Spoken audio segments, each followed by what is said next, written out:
What's up? Тоглолтын донд айлынхаа эстэй дүүлдээ даалаад болон өөхөх мэдрэмж нь нэр нь яг эс хүний одоо хорон дээр айвлын хувьд ямар мэдрэмж төрдөг вэ? За наач өөх нь л гоё доо ер нь. Алдаанаас суралцаад ер нь хаалдаг болчих шүү дээ. Ямар хурдан боддог эсэ. Дараа нь би хурдан бодно. За анхны стикерийн мэдрэмж төрсөн сэтгэлээ. Анхны стикер чинь 24 онд Копенгагны мейжер байсан. Тэгээд Шанхайд яг арамаар тоглоод ирэх авчихсан. Ер нь гоё байсан. Тэр гоё гаргасан тийм яг нэг тоглож. Тэгээд бас нэг бэлтгэлээ бас нэлээд сайн бадацсан. Яг арамаар тэр тоглосон тоглолтуудаас айгүй амархан очсон. Нэг тийм зовж хожоог бүгдийн шүүрдээ зүрэг аль ер нь хэр чанартайгаа харуулж чадсан. Тэгээ стикерээ гаргасан болохоор яг нэг тийм гуйдаж гаргасан юм. Тэгэхээр тэгэл за энэ төвшөнд бол байгаа маа гэдэг л ойлгож авсан. Тэгээд бас зүрэг стикер тоглоомд үлдэж байгаа болохоор баярлсан бол баярсан байрсан. Гэтэ яг тийм айхтар бол бас байгаа. Багт хин аюулт нөхцөл байдалд хамгийн муу дасан зохицох вэ гинэ? Хин аюулт нөхцөл байдалд оруулах хамгийн муу дасан зохицох нь тоглоомн дээр юм уу амьдрал дээр юм уу? тоглоомн дээр. Мэдгүй өөрийгөө гэлчихээ гэж. Тэгээ өөрийгөө гэлж. Уусаа ер нь жоохон яг тийм ситүэйшнд үлдэхээрээ сандраад идэм багш. Залуу тоглогчид өдөрт хэдэн цаг тоглох хэрэгтэй вэ? Их тоглох нь үнэхээр дээрөө эсвэл чанартай дадлага чухал уу? Гэтэ их тоглох нь ер нь л нөлөөтэй ш. Гэтэ тийм амар тийм зомби биш ээ.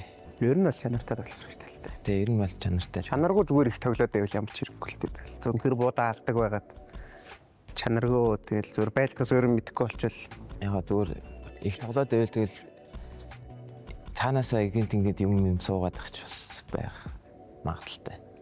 За юм байна. Монгол дэлхийн тайзнаа Монголын нэрийг гаргаж чадсан олон улсын тэмцээнүүдэд эх орноо төлөөлнө гэдэг ямар мэдрэмж төрүүлдэг вэ? Дэлхийн тэмцээнд өөрөө эх орныг төлөөлөхөд Монгол гэж дуудуулаа явж энэ чинь гоё л байх. Яста ер нь гоё ш. Гоё тийм. Тэгээ ер нь бол зүгээр яг ажил өөрөө хийх ёстой юм хийгээ явж ийн гэж боддог болохоор. Тэр нь гоё тийм ээ. Тийм амар бас яддаг. За тоглоомын дотор болон гадна хэн хамгийн өөр хүн бэ? Тийм хүн байхгүй юм уу та? Энэ дээр яг л байнга хамт байгаад байнга тоглоомын дотроос хамт гаднаанаас нь ирэх яг бэлтгэл эдэргээ явахаар байнга хамт байдаг болохоор тэгэл хэцүүлтэй тийм ээ. Байхгүй. Зүгээр яг тоглоомын дотор яг тэмцээнд эхэллээ гэх зүгээр амар фокус байвал гэхээс шиг тийм өөр замтай мантай тийм юм бол байхгүй. Монгол хүн гэдэг тань дэлхийн түвшинд өрсөлдөд танд ямар онцгой үж давуу тал өгдөг вэ гэж боддог вэ? Монгол хүн гэж боддог боо. Чингисийн монгол шүү гэж бодвол ямар ч юм зөрөгтэй ордог та гэдэг. Тэнгэрээсээ гэх. За тэнгэр тийшээ оргоно гэсэн. Сэтгэлд хамгийн үлдсэн тэмцээн бол хамгийн гоё тэмцээн айлнаас юм байна. Бүхэл тэмцээнүүд ер нь л онцлогтой л доо. Гэхдээ хамгийн гоё нь тэр Austin мейжер. Яг онцлж ярил. Бүх юм өөрөөстэй хүмүүс. Говь Кашмирын ноолор зөөлөн дулаан мэдрэмжээрээ танигддаг. Харин Монголц багийн дотор тэр 50 дулаан уур амьсгалыг авчирдаг хүн хэн бэ? Маш дулаахан хүн байх шнэ шүү дээ. Ноолор шиг. Мэдгүй. За ер нь баяраа юм байна.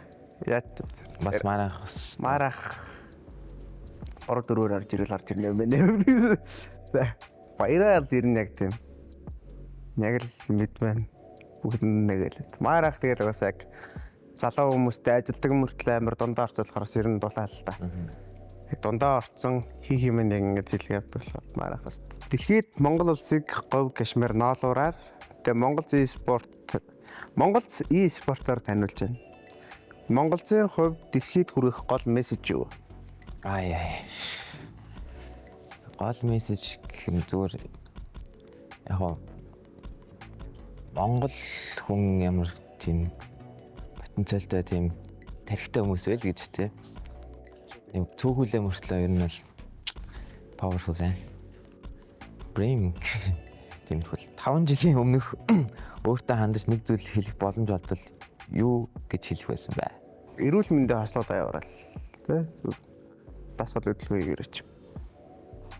Тэгээд хүнтэй бас аятаа гарцаарай юм байна да. 14 яг төлөвшгөө эхлээл явж исэн юм байна. Тэгэл нэг хүмүүс нь төлөвчөөрэй л гэж хэлэх юм байна да. Багийнхаа хувьд хамгийн хэцүү ялагдал нь юу байсан бэ? Тэр ялагдлаас юу сурсан бэ? Яг хэцүү ялагдал амар ер нь ихээ яг бүхэн болж өтөхгүй тийм нэг үнэхээр дийлэхгүй байгаа нь тэр нэг амар хэцүү ордоо шүү дээ. Тэр чинь виталитэтэй дагуулахаар л авдаг юм байна. Ер нь за үнэхээр дийлэхгүй байна. Тэгэл тиймэрхүү л яг тийм тоочны бол байхгүй. Тэгвэл тэр ялагдлаас юу сурсан бэ? Тэгэл адаглаад хувийн чадвараа сайжруулахад амар нөлөөтэй болсон ч юм уу те. Би болохгүй байгаа юм байна гэл.